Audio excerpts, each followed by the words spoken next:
कि अब जन को माखै भट मानी, और कहता कि वीर विहीन नहीं मैं जानी। कहता अब को जन माखै भट मानी, वीर विहीन मही मैं जानी। कि मैं समझ गया इस धरती में वीर है ही नहीं। मैं ये घोषणा करता हूं, तुम कभी रामलीला देखो तो जनक मंच के बीचों बीच आते हैं और ऐसे दोनों हाथ उठाकर कि मतलब एकदम निराशा के भाव में कहते हैं कि वीर विहीन मही मैं जानी। हुआ ये कि जब जो है मतलब आए होंगे लाइन से पहले कुछ देर तक, फिर ये हुआ कि भाई कि भूप साहस दस एक ही बारह जब हो गया वाला मामला, कि जब अकेले अकेले नहीं उठा पाए तो उन्होंने कई लोगों के साथ ट्राई किया कि ऐसा कर लेते हैं। तो जब ये भी नहीं हुआ तो उसके बाद जो है ना, राजा जनक एकदम जो है तुम समझो कि विगलित हो गए, एकदम आंखों में आंसू और एकदम हताशा, एकदम निराश, ऐसे कि उनको लगा कि यार क्या ही हो रहा है। उनको लगने लगा कि यार मैंने ये स्वयंवर का आयोजन करके कुछ गलती तो नहीं कर दी। मैंने तो चाहा था कि वीर शुल्का का मतलब फलीभूत हो और मेरी पुत्री जो कि इतनी जो है बलशाली है, इतनी ज़्यादा पराक्रमी है, उसके लिए कोई उसके कद का व्यक्ति मिले। लेकिन मैं मतलब फिर उनको लगा, चूंकि माता सीता वहीं, आप तुमने उसमें भी देखा होगा टीवी वगैरह में भी, कि भाई वो तो माला जयमाल के साथ तैयार थी, खड़ी है। तो अब तुम सोचो कि जब इतने लोग नहीं उठा पा रहे तो कितनी बेइज्जती फील हुई होगी कि भाई ऐसी स्थिति आ गई कि यार अब कोई है ही नहीं।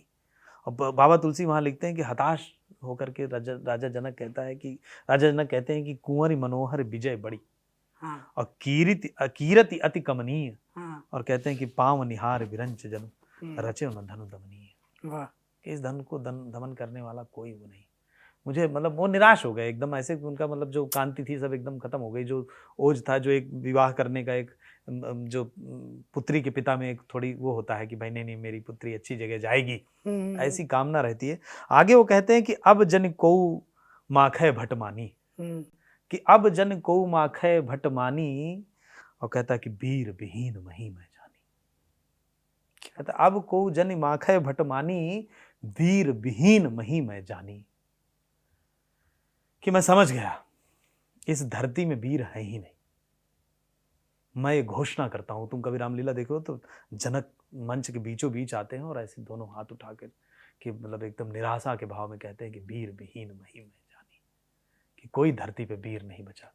मैंने तो ये जान करके इस जो है स्वयंवर का आयोजन कराया था कि लोग आएंगे, पराक्रम देखने को मिलेगा, और जो अति पराक्रमी होगा, सबसे पराक्रमी व्यक्ति होगा, वो मेरी पुत्री को ब्याह के ले जाएगा।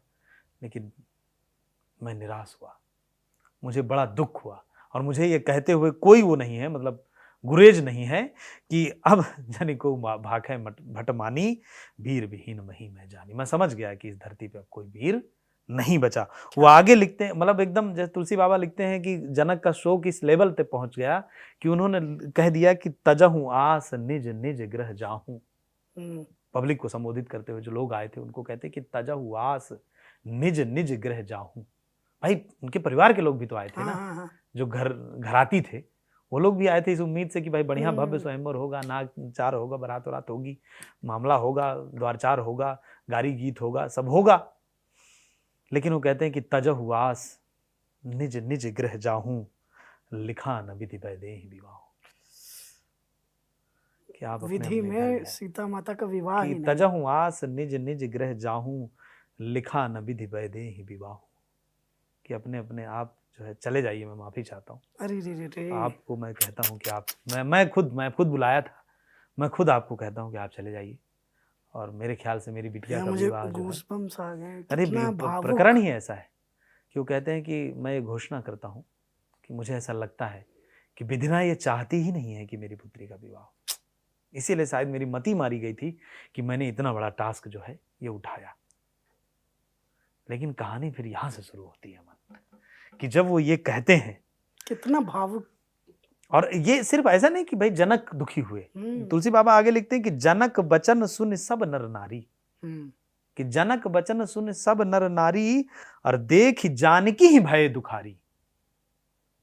जैसे क्या हुआ कि मैंने एक शादी में गया था, एक भतीजी, रिश्ते में भतीजी लगेगी, उसकी शादी थी। और हुआ ये कि वो मतलब 3 बजे क्या का लगन थी, तो जैसे दुल्हन आती है तो वो नहीं है वो बना के रखते हैं एकदम पूरा जो है कि भाई लोग पकड़ के लेके अभी आएंगे, 1 महीने है ना? पहले मैंने फूल, पकड़ा हाँ, था। कि फूल वूल वाला एकदम बढ़िया अच्छा सजी रहती है उसमें, तो उसके नीचे आने का। तो अब वो हुआ ये कि जब ये हुआ कि भाई वो कहाँ है, तो पता चला कि वो तो है ही नहीं। अब वो बिटिया जो है नाराज हो गई कि नहीं तो गलत है।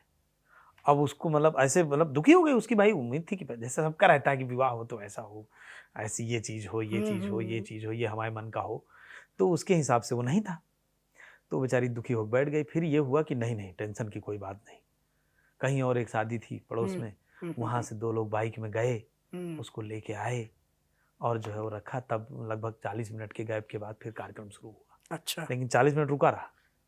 तो जैसे यहाँ पर ये भी तुलसी विवरण देते हैं कि न सिर्फ राजा जनक दुखी हैं, बल्कि वो जो प्रजा वहाँ आई हुई है या जो उनके रिश्तेदार इत्यादि आए हुए हैं, संबंधी इत्यादि आए हुए हैं, जो अपने जन आए हुए हैं, परिजन आए हुए हैं, उनका भी लिखते हैं बाबा तुलसी की जनक बचन सुन सब नर नारी और देख जानकी ही भय दुखारी। कि जनक के तो वचन सुने लेकिन दुखी इसलिए हो कि उन्होंने जानकी की तरफ देखा कि भाई वो भी बेचारी माला लिए खड़ी। तो जैसे वही मैं जो बताया भतीजी वाली बात कि भाई उसको लगा यार ये तो गड़बड़ हो गई, हमने ये तो सारा भाई आदमी बनाता है ना, कई महीने इंतजाम करता है, कई महीने जी। तो कहता है कि जनक वचन सुन सब नर नारी और देख ही जानकी ही भय दुखारी। लेकिन यहां से मामला फिर पलट जाता है, जो तुम कह रहे हो कि इनकी बारी कैसे आई। अब सुनो तुम यहाँ से मजेदार बात, ये तो थोड़ी भावुक बात हो गई, माफ करिएगा। कि माखे लखन कुटिल भई भाव है। कि जब ये सुना किसने, लखन लाल ने, और कहा रद पट फरकत नैन सिरों है। अच्छा। हाँ, कि उन्होंने सुना कि ये मतलब थोड़ा सा टेढ़े टेढ़े देखे, हाँ। तिरछा चिता के, और बोले कि रघुवंशी महा जहाँ को होई। हाँ।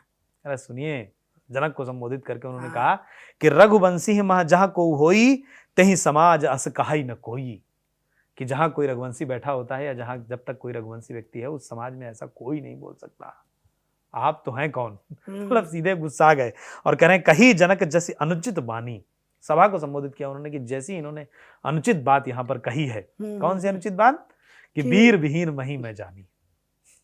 और कहते हैं कि कही जनक जैसे अनुचित बानी विद्यमान रघुकुल मनि जानी।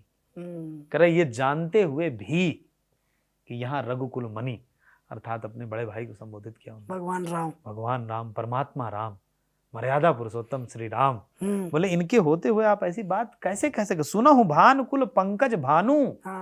इधर को भाई की तरफ को और अपने गुरु की तरफ को उन्होंने मुड़ के कहा कि सुना हूं भानुकुल पंकज भानु, कहाऊं सुनाओ न कछ अभिमानु। मैं बताना चाहता हूं, इनको सुनाने के लिए बताना चाह रहा हूं, अभिमान बस नहीं कह रहा हूं। और आपको ये आभास कराना चाहता हूं कि जो तुम्हार अनुशासन पाऊं कंदु के यो ब्रह्मांड उठाऊं। कहता है कि जो तुम्हारा अनुशासन पाऊं कंदु का ही वो ब्रह्मांड उठाऊं। मतलब ये कहता है कि अगर आप कहें, आप कह दें एक बार, तो ये ब्रह्मांड को गेंद की तरह उठा दूंगा मैं। ये धनुष तो आगे बोलेंगे अभी कि धनुष ठीक है, कहीं ये कैसी बात कर रहे हैं भाई, ये तो बेइज्जती कर रहे हैं कि आपके जो है क्या नाम है कोई वीर बचा ही नहीं। ऐसे थोड़े होता है, इनको संभालिए कि ठीक नहीं, इन्होंने